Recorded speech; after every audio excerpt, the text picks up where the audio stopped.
To new blog. कसे आहेत? बरे आहेत ना? बरे असायलाच पाहिजे. आणि तुम्हा सर्वांना नागपंचमीच्या खूप खूप शुभेच्छा. आणि आत्ता मस्त नागपंचमीच्या दिवशी आपण पुरणपोळीची तयारी करणार आहे. तर चला तर मग पटकन आपण खाली जाऊ आणि पुरणपोळीची तयारी करू. आणि घरचे काय काय करतात ते पण बघू. आम्ही आता दुपारचे 4 वाजले आणि आता आम्ही डाळ भिजत टाकायला टाकतोय.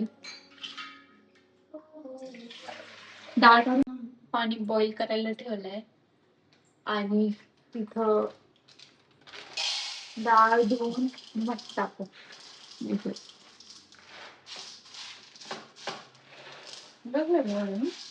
हम्म. आता हे पाणी उकळलं का एक तांब्या काढून ठेवू, मग डाळ धुवू आणि त्याच्यानंतर गूळ बारीक करायला घेऊ. आणि इथं चहा झालाय. आता मस्त चहा पिऊ आणि खारी खाऊ. मी सकाळी सकाळी योगाला गेली होती, पण योगावाली मॅम काय आली नाही. टाकला होता मेसेज पण मी बघितला नाही. मग म्हटलं असेल आज सोमवारी असेलच, मग मी डायरेक्ट निघून गेले आणि माझा मोये मोये झाला. आणि ते झाल्यानंतर म्हटलं आता आलीच आहे बाहेर तर मस्त क्रीम रोल घेऊन आली, खारी घेऊन आली खायला. आणि ही गाल अशी माझी अजून वरती द्यायला पाहिजे म्हणून घेऊन आली मी. आता मी डाळ धुवून घेते आणि मग आपण टाकू. डाळ मस्त आता उकळायला ठेवली. त्याच्यानंतर फेस आल्यानंतर आपण ते हळूहळू काढून घेऊ, तोपर्यंत चहा पिऊ. गाईस अशा प्रकारे फेस आलाय. तर आता आपण ते फेस काढून घेऊ. तुम्हाला दाखवते कसं फेस काढायचं.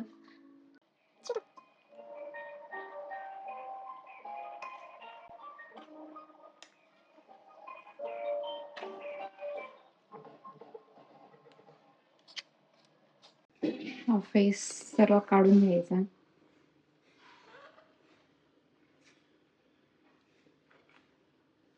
फेस काढून सर्व क्लीन करून घेऊ.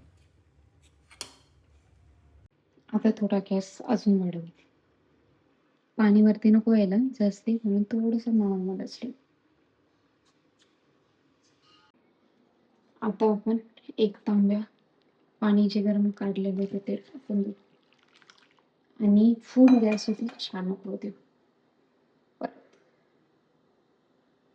आता मी एवढं गुळ बारीक केलंय. डाळ तशीच ते भात लावून दिला. आता आपण भजी, चला पटकन भजी बनवू. लसूण आणि मिरचीची पेस्ट आणि कोथिंबीर बारीक करून घेतली आणि कांदे पण कापून घेतलेत. आता आपण बेसन पीठ टाकू, हळद टाकू, सोडा थोडस आणि मिक्स करून घेऊ. आणि इथं मम्मीने डाळ शिजली आणि पाणी इथं बाजूला काढलंय हे बघा. आणि त्याच्यानंतर गूळ आणि चिमूटभर मीठ टाकलं यात. थोडस गाढ झाल्यानंतर आपण बारीक करून घेऊ.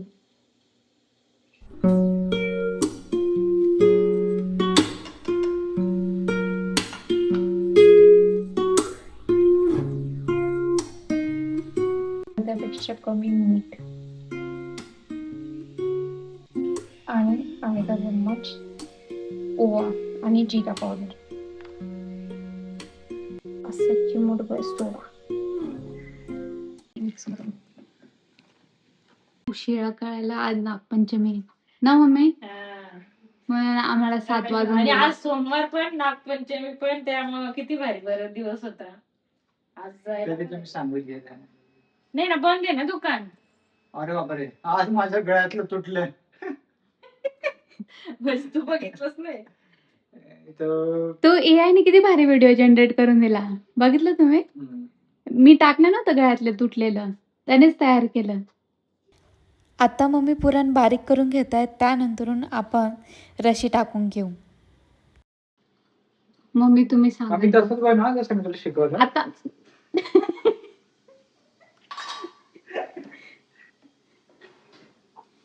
मम्मी तुम्ही सांगा काय काय टाकायचं. जिरा मोहरी, जिरा आहे का जिरा आणि चिमूट भरत टाक, मी सांगितलं तसं.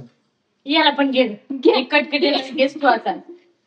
आता मी डिलीट नाही करणार. दिली काय एवढंच आहे? अरे मग आता काय करायचं? बनवायचं काय मग आता. कोण बियाण त्यांनी दिलं का? 2च चम्मच त्याने दिले मोजून. मग त्यांच्याबद्दल काही 2 शब्द. त्यांच्याकडे तेवढंच असेल ना तेवढंच दिलंय. नाही पण तू त्या दिवशी म्हणत होती ना त्याला आगाव आहेत म्हणे तर तेवढंच मम्मी दाखवलं. खेपळी ती ती नाही ग मला गोलपोळी पाहिजे भांड्यांमध्ये बघ ना. हा वाटलेला मसाला. लसूण पण टाकलं. ते काय नाही मग ते मसाला त्याला चव दिलाय का.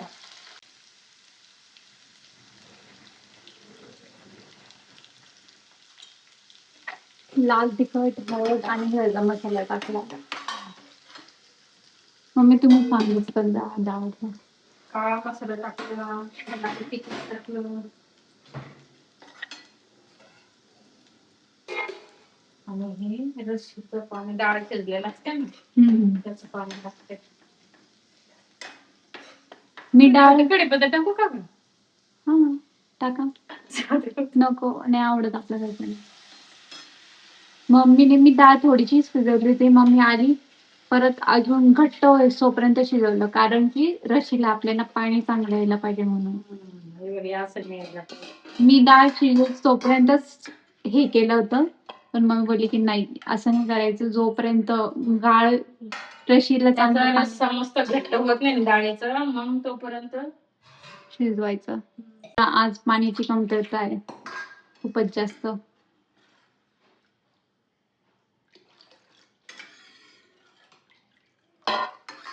मसाला पण नाही आणि चवीनुसार मीठ. पुरण असं पातळ झालं असेल तर असं तूप टाकून भाजून घ्यायचं चांगलं ना मम्मी. घट्ट करून घ्यायचं. हे राहू दे पुरणपोळी.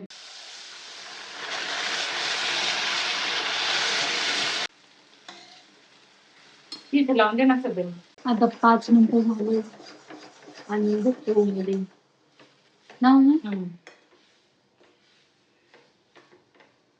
आमची रशी झाली आहे. रशी म्हटलं झाली आहे.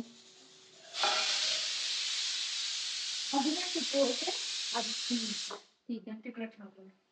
चालेल.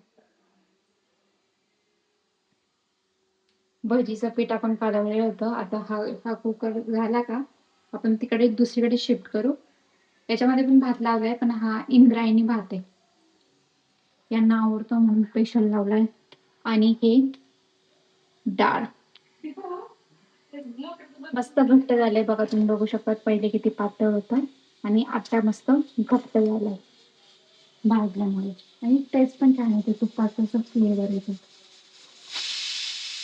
तेल आता मस्त गरम झालंय आणि 2 चम्मच ठेवलेत की भजी टाकण्यासाठी. मला हाताने कालवायचं नाही म्हणून. तुम्हाला मी सर्वांना सांगते की ही स्टाईल माझी भजी टाकायची कारण की ते हाताने भजी टाकायचं परत हात धुवायचं किती कष्ट बाबा. म्हणून अशा प्रकारे भजी टाकते म्हणजे हात मेसी पण नाही होत आणि अंदाज पण कळतो की किती टाकावं. मी असं एका चमच अशा प्रकारे माझे पदार्थ तळते. हे बघा भजी तळते बाबा मी. अशा प्रकारे आमच्या भज्या तळल्या जात आहेत. तर तुम्ही ट्राय करून बघा भजी कशी बनवायची. तसं तर सर्वांकडे रेसिपी सेमच आहे पण माझं नाव टाकून द्या. मी सांगितलंय म्हणून मी तुझ्यासाठी भजी केली म्हणून मला बरं वाटेल खूप. अशी मस्त गोल्डन झाली तर मग आपण काढून घेऊ शकतो. तसं गोल्डन आला पण तेव्हा काढून घेऊ शकतो. अजून तुम्हाला थोडंसं क्रिस्पी पाहिजे असेल तर अजून तुम्ही करू शकता पण मला एवढं पीस झालं म्हणजे थोडंसंच.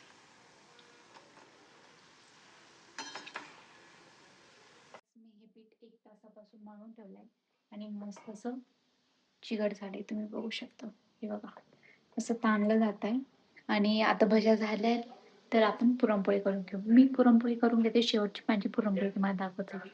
गाईज मला खूप उशीर झाला म्हणून मी शेवटची पुरणपोळी तुम्हाला दाखवते. शेवटची पुरणपोळी चला पोळी करूया. फडफडून जाईल. ही अशी माझी पुरणपोळी. हे बघा सर्व पुरणपोळ्या झाल्या आहेत. ही शेवटची. मस्त तिला शिजवून घेऊ, भाजून घेऊ. थकली होती म्हणून मी नंतर शूट नाही केला आणि माझे हात खूप खराब होते. आता हात धुतले आणि ही माझी पुरणपोळी मी तुला दाखवते. बघा किती भारी मस्त गोल पुरणपोळी माझी. किती छान फुगली ती. मी पटकन काढते आणि ते जळून जाईल खालून. जेवायला बसण्याच्या अगोदर मी माझ्या ताटाचा व्हिडिओ दाखवून देते तुम्हाला, कारण की थकली.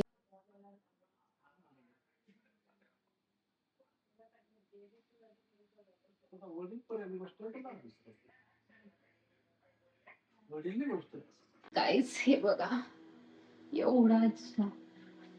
गाईस हे बघा एवढा सारा पसारा पडलाय आणि पाणी नाही आलं तर म्हणून.